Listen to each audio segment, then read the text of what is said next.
అయిలారా, ఈరోజు ప్రార్థనకు వచ్చిన మీలో ఎవరైనా నీ భార్య నోరు లేనిదని, నీ భార్య చేతగానిదని, నీ భార్య తరపున నిలదీసి మాట్లాడేవాళ్ళు ఎవరూ లేరని, నేను పురుషుణ్ణి, ఏం చేసినా చెల్లిపోతుంది, నా భార్య నన్ను అడగలేదు, అది చేతగానిదని, నీ భార్య మౌనంగా ఉందని ఒకవేళ బ్రతుకులో చెలరేగుతున్నావేమో జాగ్రత్త.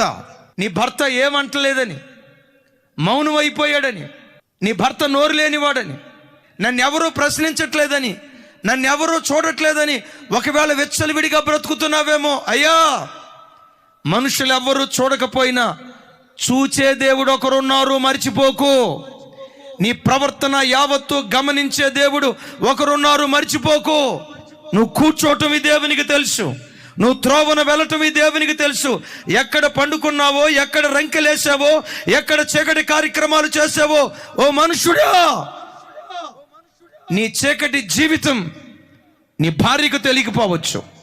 ఓ యవన తమ్ముడా, నీ చీకటి బ్రతుకు నీ తల్లికి తెలియకపోవచ్చు, నీ తండ్రికి తెలియకపోవచ్చు. నిన్ను పుట్టించిన దేవునికి సమస్త